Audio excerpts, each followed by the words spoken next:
یہ نہ سمجھا کوئی بھی کس لیے ہے یہ بات پردہ راز میں کہ خدا کے نام کے بعد بھی تیرا نام آیا نماز میں۔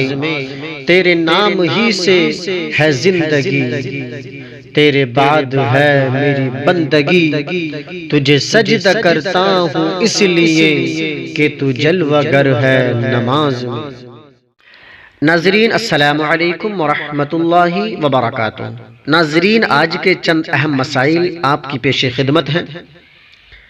یہ وہ مسائل ہیں جن سے نماز مکروہ تحریمی ہوتی ہے۔ ناظرین ویڈیو میں آخر تک بنے رہیں اور ہمارے چینل کو بھی سبسکرائب کرتے رہیں اور لائک بھی کرتے رہیں تاکہ آنے والی ویڈیو آپ تک پہنچتی رہے، اور شیئر بھی ویڈیو کو کرتے رہیں تاکہ یہ مسائل ان تک پہنچ جائیں جو ان مسائلوں سے غافل ہیں۔ ناظرین پہلا مسئلہ یہ ہے کہ نماز میں کپڑے یا داڑھی یا بدن کے ساتھ کھیلنا نماز کو مکروہ کر دیتا ہے۔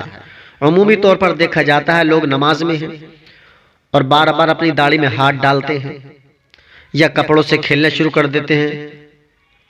کبھی کس طرف سے کپڑا صحیح کیا، کبھی ادھر سے کپڑا صحیح کیا، اس طریقے سے نماز مکروہ تحریمی ہو جائے گی۔ ایسے ہی کپڑے کو سمیٹنا، مثلا سجدے میں جاتے وقت آگے یا پیچھے سے دامن کو اٹھا لیتے ہیں، کس لیے؟ تاکہ ان کا دامن گندا نہ ہو جائے۔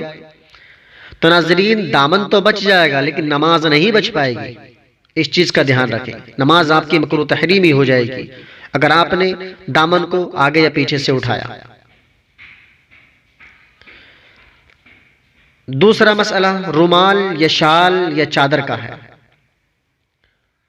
ناظرین رومال یا شال یا چادر یا رضائی کے کنارے دونوں مونڈھوں سے لٹکتے ہوں تو یہ ممنوع اور مکروہ تحریمی ہے، اور اگر ایک کنارہ دوسرے مونڈھے پر ڈال دیا اور دوسرا لٹک رہا ہے تو اس میں کوئی حرج نہیں ہے۔ مثال کے طور پر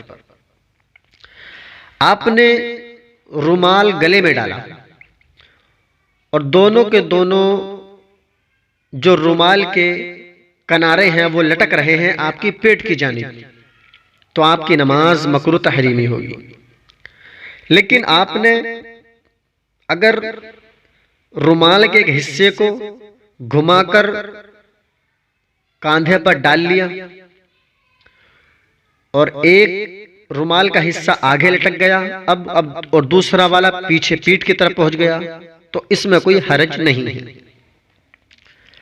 اور اگر آپ نے ایک ہی کاندھے پر رومال ڈالا جس کا ایک حصہ پیچھے لٹکا دیا ایک حصہ آگے لٹکا دیا تب بھی آپ کی نماز مکروہ تحریمی ہوگی۔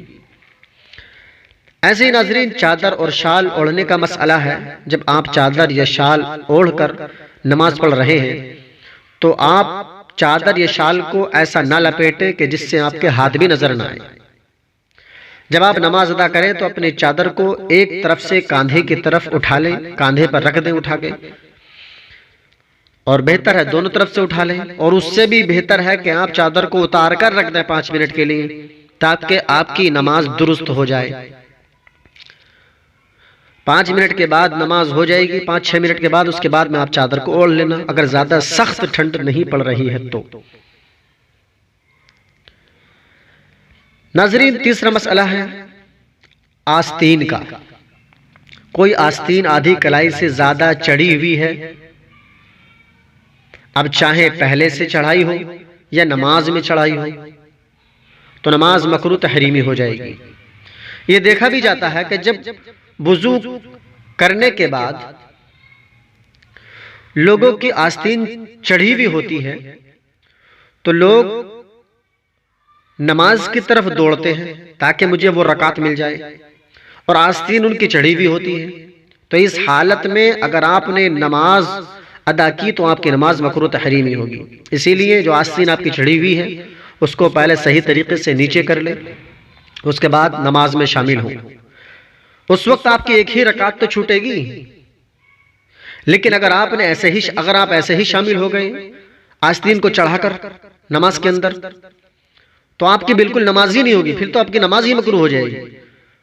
تو ایک کے چکر میں، ایک رکعت کے چکر میں آپ نے پوری نماز ہی مکروہ تحریمی کر دی۔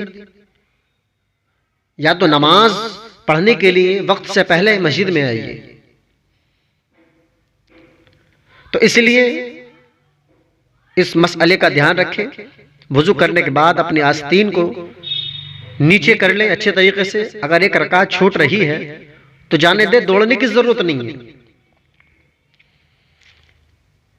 اور اگر آپ نے آستین چڑھا کر ہی نماز میں شامل ہوگے تو آپ کی نماز مکروہ تحریمی ہوگی، یا نماز کے اندر آپ نے چڑھا لی تب بھی آپ کی نماز